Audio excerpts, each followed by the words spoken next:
નમસ્કાર, મંતવ્ય ન્યૂઝમાં આપનું સ્વાગત છે. ઇન્ડિયા એટ 9 સાથે હું છું હિનલ. સમાચારની શરૂઆત કરીએ. આજે 18મી લોકસભાના બજેટ સત્રનો પહેલો દિવસ છે. રાષ્ટ્રપતિ દ્રૌપદી મુર્મુ સંસદના બંને ગૃહો લોકસભા અને રાજ્યસભાના સંયુક્ત સત્રને સંબોધિત કર્યું હતું.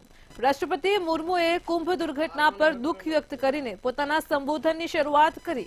તેમણે કહ્યું કે આ સમયે મહાકુંભ પણ ચાલી રહ્યો છે અને ત્યાં થયેલી દુર્ઘટના પર હું દુઃખ વ્યક્ત કરું છું. નાના વેપારીઓ માટે લોન મર્યાદા બમણી કરવામાં આવી છે. ઉપરાંત 3 કરોડ નવા ઘરોનું લક્ષ્ય ટૂંક સમયમાં જ પ્રાપ્ત થશે. તો દલિત, વંચિત અને આદિવાસી સમુદાયોને તેનો લાભ મળી રહ્યો છે.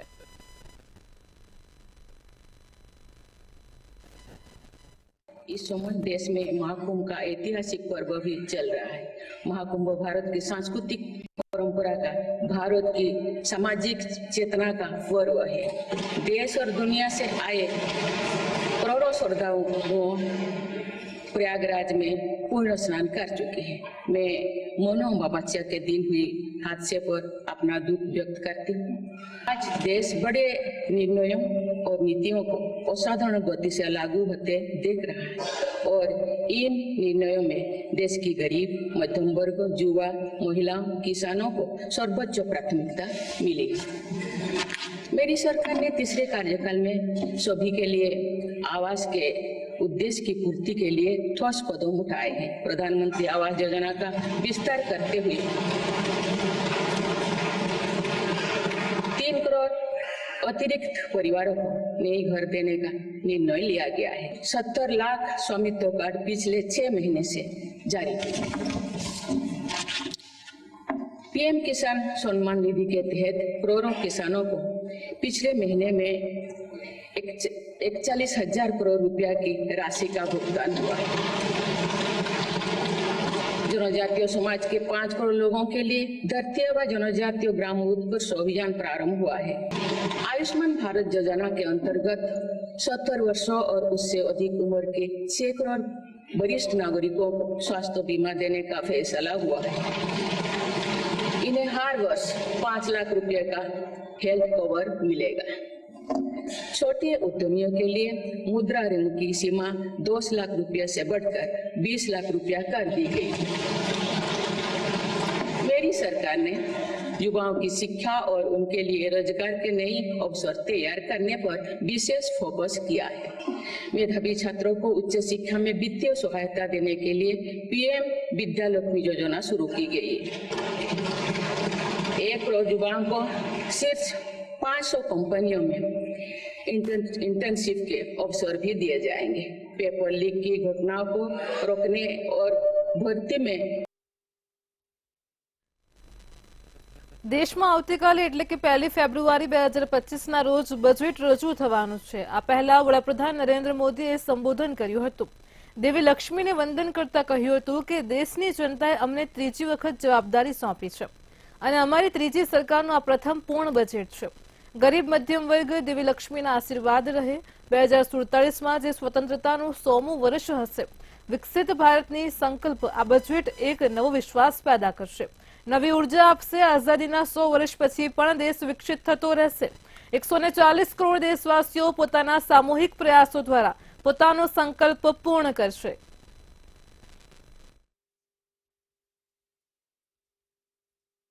मां लक्ष्मी हमें सिद्धि और विवेक देती है, समृद्धि और कल्याण भी देती है। मैं मां लक्ष्मी से प्रार्थना करता हूं कि देश के हर गरीब एवं मध्यम वर्ग समुदाय पर मां लक्ष्मी की विशेष कृपा।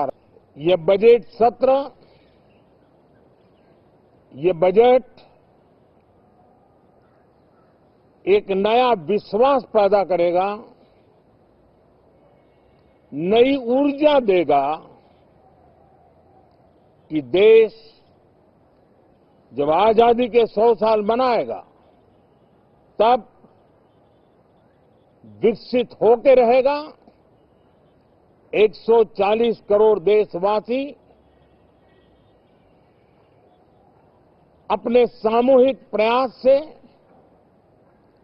इस संकल्प को परिपूर्ण करेंगे। દિલ્હીમાં 5મી ફેબ્રુઆરીએ વિધાનસભાની ચૂંટણી યોજાવાની છે, જેને ધ્યાને રાખીને તમામ પક્ષોના નેતાઓ અને ઉમેદવારો જોરશોરથી ચૂંટણી પ્રચાર કરી રહ્યા છે. વડાપ્રધાન નરેન્દ્ર મોદીએ દિલ્હીના દ્વારકા વિસ્તારમાં ચૂંટણી સભા સંબોધી હતી અને જેમાં તેમણે સોનિયા ગાંધી અને રાહુલ ગાંધી પર આકરા પ્રહારો કર્યા છે. સોનિયા ગાંધી દ્વારા રાષ્ટ્રપતિ દ્રૌપદી મુર્મુને પુઅર લેડી એટલે કે બિચારી મહિલા કહેવા મુદ્દે વડાપ્રધાન મોદીએ કોંગ્રેસ પર નિશાન સાધતા કહ્યું કે કોંગ્રેસના શાહી પરિવારે રાષ્ટ્રપતિ દ્રૌપદી મુર્મુનું અપમાન કર્યું છે. વધુમાં તેમણે શું કહ્યું છે, આવો સાંભળીએ. उन्होंने राष्ट्रपति जी को पुअर थिंग कहा, गरीब कहा और चीज कहा, थकी हुई कहा. एक आदिवासी बेटी का बोलना इनको बोरिंग लगता है. ये देश के 10 करोड़ आदिवासी भाई बहनों का अपमान है.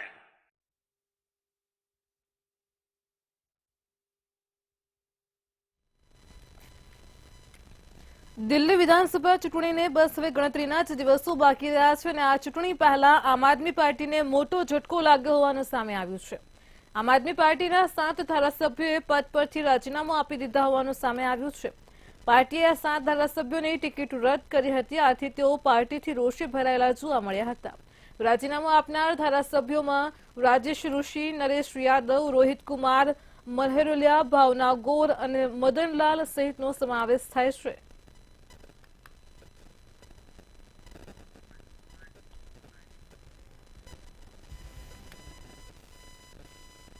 મધ્યપ્રદેશના છતરપુર સ્થિત બાગેશ્વર ધામ સરકારના પીઠાધીશ ધીરેન્દ્ર કૃષ્ણ શાસ્ત્રીએ કહ્યું છે કે જે કોઈ ગંગા કિનારે મરશે તે મરશે નહીં પરંતુ મોક્ષ પામશે. પ્રયાગરાજમાં ચાલી રહેલા મહાકુંભમાં 29મી જાન્યુઆરીએ મૌની અમાવસ્યાની સવારે નીકળેલા અડધી રાત્રે મચેલી જ ભાગદોડ હતી, તેમાં સરકારી નિવેદન અનુસાર 30 લોકોના મૃત્યુ થયા હતા. ધીરેન્દ્ર કૃષ્ણ શાસ્ત્રીએ આ મુદ્દે શું કહ્યું છે, આવો સાંભળીએ. और हमें फोन लगा के कह रहे थे अब बाबा आप क्या कहोगे, पर्ची खोलोगे? तो हमने कहा बिल्कुल खोलेंगे. वो हमारे मित्र हैं, बहुत अच्छे मित्र हैं. उन्होंने कहा कि इतने महात्मा, इतने साधु, इतने जपी, इतने तपी, फिर भी इस घटना पर आपका क्या विचार है? हमने कहा देश में प्रतिदिन लोग मर रहे हैं और करोड़ों लोग मर रहे हैं. कुछ दवा के बिना मर रहे हैं और कुछ स्वास्थ्य की व्यवस्था के बिना मर रहे हैं, कुछ हार्ट अटैक से मर रहे हैं. निश्चित रूप से ये जो घटना हुई वो निंदनीय हुई है और बहुत विचित्र हुई है. पर एक बात बोलें, ये महाप्रयाग है, मृत्यु सबकी आनी है, एक दिन मरना सबको है. पर कोई गंगा के किनारे मरेगा तो वो मरेगा नहीं, मोक्ष पाएगा.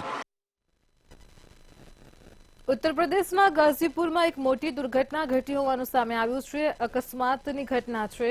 વારાણસી ગાઝીપુર ગોરખપુર 4 લેન પર દુર્ઘટના સર્જાઈ હતી. આ દુર્ઘટનામાં 8 લોકોના મોત થયા છે, જેમાં મૃતકોમાં 3 મહિલાનો સમાવેશ થાય છે, 4 પુરુષ અને 1 બાળકનો સમાવેશ થાય છે.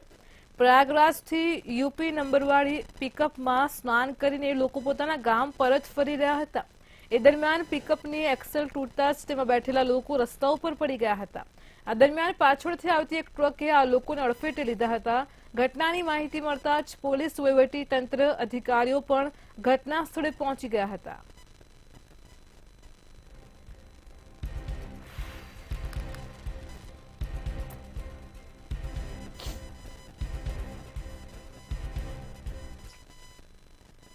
ઉત્તર પ્રદેશ, હરિયાણા અને દિલ્હી એનસીઆરમાં સમગ્ર દિવસ દરમિયાન ગરમીનો અનુભવ થયો છે, પરંતુ સવારને સાંજે ઠંડક હજુ પણ યથાવત છે. હવામાન વિભાગે આજે યુપી, હરિયાણા, પંજાબ, ઉત્તરાખંડ અને મધ્યપ્રદેશમાં હવામાનમાં ફેરફારની આગાહી કરી છે. ઉત્તર ભારતના ઘણા રાજ્યોમાં ઘડ ધુમ્મસની આગાહી કરવામાં આવી છે. તો હવામાન વિભાગે કહ્યું છે કે તમિલનાડુ, પોંડિચેરી, કરાઈકલ, કેરળ અને મહીમાં ભારે વરસાદ થઈ શકે છે. અરુણાચલ પ્રદેશ, આસામ અને મેઘાલયમાં ગાજવીજ અને વીજળીના ચમકારા સાથે હળવોથી મધ્યમ વરસાદ પડી શકે છે, જ્યારે પંજાબ, હરિયાણા, પશ્ચિમ ઉત્તર પ્રદેશમાં વરસાદ અને હિમાચલ, જમ્મુ કાશ્મીર, લદ્દાખમાં હિમવર્ષા થવાની સંભાવના છે.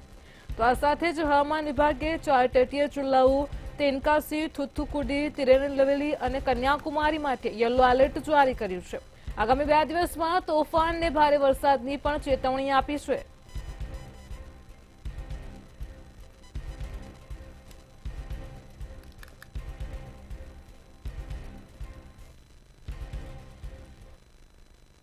અમેરિકાના રાષ્ટ્રપ્રમુખ ડોનાલ્ડ ટ્રમ્પે ફેડરલ ઇન્વેસ્ટિગેટિવ એજન્સી એફબીઆઈના નવા ડિરેક્ટર પદે ભારતીય મૂળના કાશ પટેલની નિમણૂક કરી છે. એફબીઆઈના નવા ડિરેક્ટર પદ માટે ભારતીય મૂળ અમેરિકન કાશ પટેલની પસંદગી માટે સિનેટર્સની કન્ફર્મેશન હિયરિંગ યોજાઈ હતી, જેમાં અંતિમ મહોર માટે યોજાયેલી સિનેટર્સની બેઠકને સંબોધિત કરતા કાશ પટેલ દ્વારા રજૂ કરવામાં આવેલી ભારતીય સંસ્કૃતિની ઝલક સોશિયલ મીડિયા પર વાયરલ થઈ છે. તેમના બેઠકમાં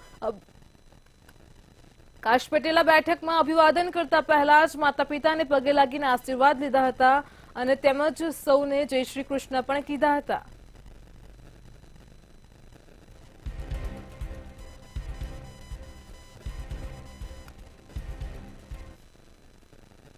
રાષ્ટ્રપતિ ડોનાલ્ડ ટ્રમ્પે ફરી એકવાર 9 રાષ્ટ્રોને ધમકી આપી છે. યુએસ ડોલર સૌથી વધુ ઉપયોગમાં લેવાતું ચલણ છે અને જ્યારે યુએસ ડોલરને નબળો પાડશે તો 100% ટેરિફ લાદશે. શું છે વધુ વિગત, જોઈએ અહેવાલમાં.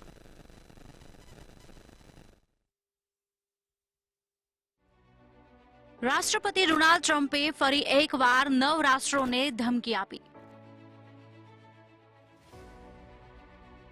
યુએસ ડોલરને નબળો પાડશે તો લાદશે 100% ટેરિફ. યુએસ ડોલર સૌથી વધુ ઉપયોગમાં લેવાતું છે ચલણ. વૈશ્વિક વેપારમાં અત્યાર સુધી સૌથી વધુ થયા ઉપયોગ. રાષ્ટ્રપતિ ડોનાલ્ડ ટ્રમ્પે ફરી એકવાર 9 રાષ્ટ્રોને ધમકી આપી હોવાનું સામે આવ્યું છે. ટ્રમ્પે કહ્યું છે કે જો 9 દેશો યુએસ ડોલરને નબળો પાડવાનો પ્રયાસ કરશે તો તેઓ તેમના પર 100% ટેરિફ લાદશે. બ્રિક્સમાં બ્રાઝિલ, રશિયા, ભારત, ચીન, દક્ષિણ આફ્રિકા, ઇજિપ્ત, ઇથોપિયા, ઈરાન અને સંયુક્ત આરબ અમીરાતનો સમાવેશ થાય છે. યુએસ ડોલર વૈશ્વિક વેપારમાં અત્યાર સુધી સૌથી વધુ ઉપયોગમાં લેવાતું ચલણ છે. જ્યારે બ્રિક્સના સભ્યો કહે છે કે તેઓ વૈશ્વિક નાણાકીય વ્યવસ્થામાં અમેરિકાના એકાધિકારથી કંટાળી ગયા છે. વિકાસશીલ દેશો યુએસ ડોલર અને યુરો પર વૈશ્વિક નિર્ભરતા ઘટાડવા માંગે છે. તે જ સમયે વિકાસશીલ દેશો તેમના આર્થિક હિત માટે વધુ સારા નિર્ણયો લઈ શકે છે. વર્ષ 2023માં બ્રિક્સ સમિટ દરમિયાન સભ્ય દેશોએ પોતાનું ચલણ રજૂ કરવાની પણ ચર્ચા કરી હતી. તે જ સમયે બ્રિક્સ દેશો વચ્ચે પરસ્પર વેપાર અને રોકાણ માટે એક સામાન્ય ચલણ બનાવવાનો પ્રસ્તાવ પણ રજૂ કરવામાં આવ્યો હતો. ટ્રમ્પને આ પ્રસ્તાવ ગમ્યો નથી. જો ટ્રમ્પ બ્રિક્સ દેશો વિરુદ્ધ કોઈ નિર્ણય લેશે તો તે ભારત માટે પડકાર ઊભો કરશે. ભારત અને અમેરિકા વચ્ચે મજબૂત વ્યાપારિક સંબંધો છે. ટેરિફ લાદવાથી ભારતને મોટો ફટકો પડી શકે છે. નાણાકીય વર્ષ 2023-24માં ભારત અને અમેરિકા વચ્ચે દ્વિપક્ષીય વેપાર $118.3 બિલિયન યુએસ હતો. બ્યુરો રિપોર્ટ, મંતવ્ય ન્યૂઝ. નાણામંત્રી નિર્મલા સીતારમણ 1 ફેબ્રુઆરીના રોજ નાણાકીય વર્ષ 2025-26 માટેનું બજેટ રજૂ કરશે. ત્યારે બજેટને લઈને ગુજરાત કોંગ્રેસે કૃષિ વિષયક માળખાને મજબૂત બનાવવા માટે સ્પષ્ટ માંગ કરી છે અને ખેડૂતોના દેવા માફ કરવામાં આવે તેમજ કાંઠાની ફળદ્રુપ જમીન ખારી થતી જાય છે તેને રોકવા માટે પણ વૈજ્ઞાનિક અભિગમ સાથે કામ કરવાની જોગવાઈઓ કરવા માટે માંગ કરી છે. ભાજપાની સરકાર સંસદની અંદર કેન્દ્રીય બજેટ રજૂ કરવાની છે. આવા સમયે કોંગ્રેસ પક્ષ દેશના અન્નદાતાઓ માટે, દેશની ખેતીને મજબૂત કરવા માટે અને ગામડાઓને રોજગારીના લક્ષ્યાંકોને સિદ્ધ કરવા માટે અમુક અપેક્ષા રાખે છે.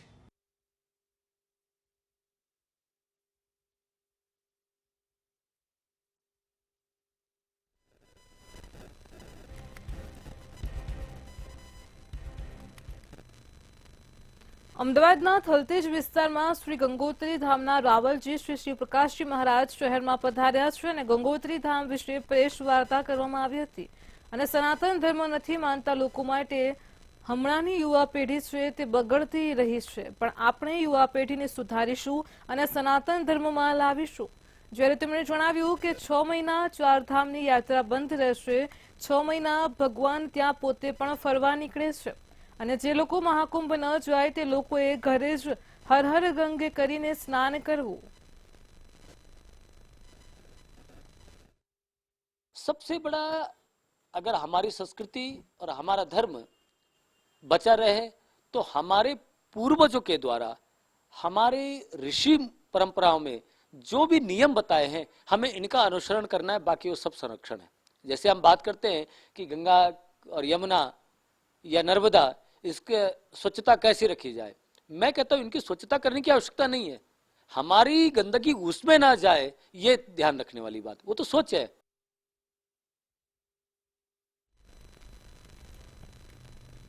નેશનલ કોન્ફરન્સના ગુડ ગવર્નન્સ સમાપન સમારોહમાં સાયન્સ એન્ડ ટેકનોલોજી અગ્ર સચિવ મોના ખંધારે નિવેદન આપતા કહ્યું કે 2 દિવસ સેમિનારમાં નેશનલ કોન્ફરન્સ મંથન સાથે ઉચ્ચ અધિકારીઓનું માર્ગદર્શન મળ્યું છે। ભારત સરકારના અલગ અલગ મંત્રાલય તરફથી મેગા પ્રોજેક્ટનું નિર્દેશન કરવામાં આવ્યું હતું। તેલંગાણાના, મહારાષ્ટ્ર અને અમદાવાદ કોર્પોરેશન દ્વારા પ્રોજેક્ટો પણ રજૂ કરવામાં આવ્યા હતા।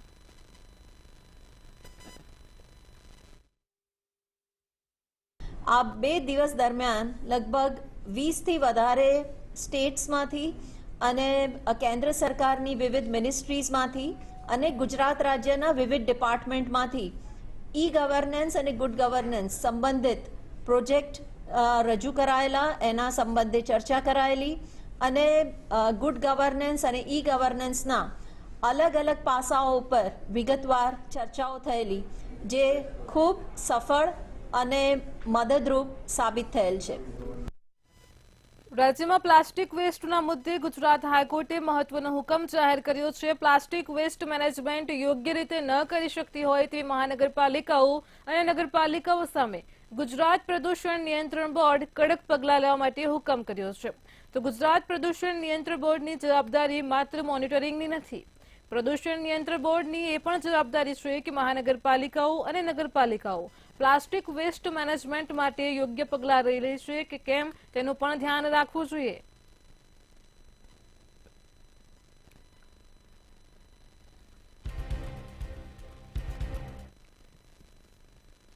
ગુજરાતમાં દાહોદનું સંજેલી ગામ બેશરમીની તમામ હદો વટાવી ગયું હોય તેવા દ્રશ્યો સામે આવ્યા છે। સંજેલીના ઢાલસુમડ ગામે મહિલાને તાલિબાની સજા આપવામાં આવી હતી। શું છે વધુ વિગત જોઈએ ખાસ અહેવાલમાં। ગરવી ગુજરાત દાહોદના સંજેલી ગામે વટાવી બેશરમીની હદો। 35 વર્ષીય પરિણીત મહિલા પર ગ્રામ્યજનોની અમાનુષી અત્યાચાર। અંદાજે 15 લોકોના ટોળાએ મહિલાને ઘરમાંથી ઢસડી અને બહાર કાઢી। અર્ધનગ્ન હાલતમાં મહિલાને બાઇક ઉપર બેસાડી અને વરઘોડો કાઢ્યો। અર્ધનગ્ન હાલતમાં દોડતી મહિલાને લાકડીઓ વડે માર મરાયો। ફરિયાદી મહિલાને માર મારવામાં અન્ય મહિલાઓ પણ સામેલ। દાહોદ ખાતે સંજેલીના ઢાલસુમડ ગામે મહિલાને તાલિબાની સજા આપવામાં આવી છે। 35 વર્ષીય પરિણીત મહિલા પર ગ્રામજનો દ્વારા અમાનુષી અત્યાચાર કરવામાં આવ્યો। પરિણીત મહિલાને અન્ય યુવક સાથે પ્રેમ સંબંધ બંધાયો હતો અને જેમાં પરિણીતાએ તેના પ્રેમીને મળવા જતા ગ્રામજનોએ તેને ઝડપી પાડી હતી અને અંદાજે 15 લોકોના ટોળાએ મહિલાને ઘરમાંથી ઢસડીને બહાર કાઢી અને આ સાથે જ અર્ધનગ્ન હાલતમાં મહિલાને બાઇક ઉપર બેસાડી વરઘોડો પણ કાઢ્યો હતો। દાહોદ જિલ્લાના સંજેલી તાલુકાના ઢાલસીમલ ગામના આ 28 તારીખના રોજ બનેલી ઘટના હતી। આ ઘટનાની તાત્કાલિક પોલીસને મીડિયાના મિત્ર દ્વારા જાણ થતા ડીવાયએસપી પટેલ પોતાની સમગ્ર ટીમ સાથે ઢાલસીમલ ગામે પહોંચી ગયેલા અને ત્યાંથી મહિલાને એમના સસરાના ઘરે ગોંધી રાખ્યા હતા। ત્યાંથી એમને રેસ્ક્યુ કરાવેલા અને તાત્કાલિક કોમ્બિંગ કરી અને 12 જેટલા આરોપીઓની ત્યારે ધરપકડ કરી લેવામાં આવેલી હતી, જેમાં 4 પુરુષ આરોપી છે, 4 મહિલા આરોપી અને 4 બાળ કિશોરો છે। સરકાર શું કાર્યવાહી કરી રહી છે? દાહોદની ઘટના એ દુઃખદ નહીં પરંતુ શરમજનક પણ છે। સમાજમાં આ રીતે થતી બનતી ઘટનાઓ એ સમગ્ર ગુજરાત અને સમગ્ર સમાજો માટે એ ખૂબ દુઃખદાયક અને શરમજનક ઘટના છે। જેઓ વિડીયો વાયરલ થતા અને વિભાગના ગૃહ વિભાગના ધ્યાનમાં આવતા સુઓ મોટો કરી અને જાતે જ પોતે ફરિયાદ કરી અને 15 જેટલા આરોપીઓ એટલા સુધી સમિત ન રહેતા મહિલાને સાકરથી બાઇક ઉપર પાછળ બાંધી અને દોડાવાઈ હતી તેમજ અર્ધનગ્ન હાલતમાં દોડતી મહિલાને લાકડીઓ વડે માર પણ મારવામાં આવ્યો હતો। ફરિયાદી મહિલાને માર મારવામાં ગામની અન્ય મહિલાઓ પણ સામેલ જોવા મળી હતી। આ સમગ્ર ઘટનાનો વિડીયો પણ વાયરલ થયો છે। ઘટનાને પગલે મહિલાની ફરિયાદના આધારે 15 લોકો સામે નામજોગ ગુનો દાખલ કરવામાં આવ્યો છે અને આજ સાથે પોલીસ દ્વારા 12 જેટલા આરોપીઓની ધરપકડ કરવામાં આવી છે તેમજ અન્ય 3 જેટલા ફરાર આરોપીઓની શોધખોળ હાથ ધરાઈ છે। પ્રથમ દરજી, મંતવ્ય ન્યૂઝ, દાહોદ। રાજ્યમાં વધુ એક ભરતીમાં કૌભાંડનો દાવો કરવામાં આવ્યો છે। દક્ષિણ ગુજરાતની વીર નર્મદ દક્ષિણ ગુજરાત યુનિવર્સિટી હસ્તકની કોલેજમાં ભરતી મામલે આરોપ ઉઠ્યા છે। વિદ્યાર્થી નેતા યુવરાજસિંહ જાડેજાએ વન સેવા મહાવિદ્યાલય બીઆરએસમાં ભરતી કૌભાંડનો આરોપ મૂક્યો છે, જેમાં સિનિયર ક્લાર્કની ભરતીમાં એક ઉમેદવારને કેવી રીતે પૂરા ગુણ મળ્યા તે સવાલ કરવામાં આવ્યો છે।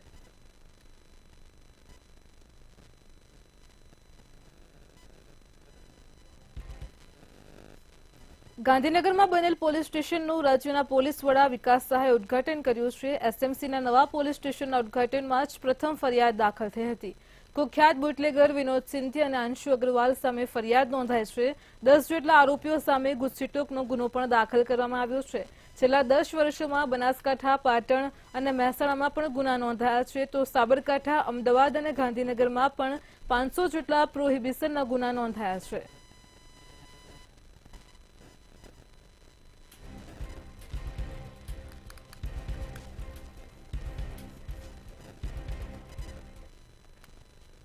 રાજ્યમાં છેલ્લા કેટલાક સમયથી વાતાવરણમાં બદલાવ જોવા મળી રહ્યો છે, જેના કારણે ખેડૂતોને ખૂબ મોટી અસર થઈ રહી છે। અવારનવાર માવઠા અને કમોસમી વરસાદના કારણે ખેડૂતોના પાકને મોટું નુકસાન થઈ રહ્યું છે, તો આગામી સમયમાં પણ હવામાન વિભાગ દ્વારા કેટલીક જગ્યાઓ પર માવઠું થવાની સંભાવના વ્યક્ત કરાઈ છે। બીજી તરફ કૃષિ તજજ્ઞ અને હવામાન નિષ્ણાંત અંબાલાલ પટેલે પોતાની આગાહીમાં વાતાવરણમાં પલટો આવશે તેવી શંકા વ્યક્ત કરી છે। આપણે જોવા જઈએ તો જે પશ્ચિમી વિક્ષોભ મજબૂત આવવાનો હતો, જેની ગણતરી હતી તે મધ્યમ કક્ષાનો આવતા હવે માવઠું જે છે એની તીવ્રતા ઘટી જવાની શક્યતા છે। કેટલાક ભાગમાં માત્ર વાદળો આવે, કેટલાક ભાગમાં છાંટા થઈ શકે। ખાસ કરીને સૌરાષ્ટ્રના કેટલાક ભાગો અને ઉત્તર ગુજરાતના કેટલાક ભાગોમાં થોડીક અસર થઈ શકે। માવઠાની મોટી અસર થવાની ભિન્ન ભિન્ન ભાગોમાં એટલી બધી શક્યતા નથી, પણ વાદળ આવે અને ક્યાંક છાંટા થઈ જવાની શક્યતા રહે। કોઈ ભાગમાં સૌરાષ્ટ્ર 5 mm કે તેથી વધુ વરસાદ થઈ શકવાની શક્યતા રહેશે। પંચતત્વના અનબેલેન્સના કારણે સમાજ જે પંચતત્વનું અનબેલેન્સ કરે છે એનો સૌથી મોટો ખામિયાજો જો ભોગવવો પડતો હોય છે તો એ ખેડૂતને ભોગવવો પડતો હોય છે। ગઈકાલના સમાચાર છે કે ભાઈ વાતાવરણમાં પલટો આવવાનો છે, ક્યાંક વરસાદ પડવાની પણ સંભાવના છે। ખાસ કરીને માવઠું થાય ત્યારે જીરું, વરિયાળી, તમાકુ આવા બધા પાકોને નુકસાન થતું હોય છે। ત્યારે આપ ફાટે ત્યારે થીરું દઈ શકાતું નથી। વરસાદના આપણે છેલ્લા 10 વર્ષથી કુદરતનો કહેર થયો છે અને વારંવાર આ અતિવૃષ્ટિ, અનાવૃષ્ટિના કેસો બનતા જાય છે।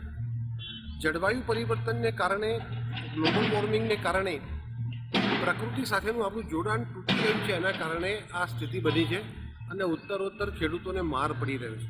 મારી ખેડૂત મિત્રોને વિનંતી છે કે આવી બધી ઘટનાઓથી આપણે આગોતરું આયોજન કરીએ તો પાકોની પસંદગી પણ ખેતરના ઢાળ પ્રમાણે, એ નીચેના વિસ્તારમાં પાણી ભરાવાની શક્યતા હોય ત્યાં એ પ્રમાણેના પાકો અને જે સંવેદનશીલ પાકો છે એ ઉપરવાસ વિસ્તારમાં વાવવામાં આવે। ઇન્ડિયા એટ 9માં હાલ આટલું જ। પડે પણની અપડેટ મેળવો માત્ર મંતવ્ય ન્યૂઝ પર। નમસ્કાર।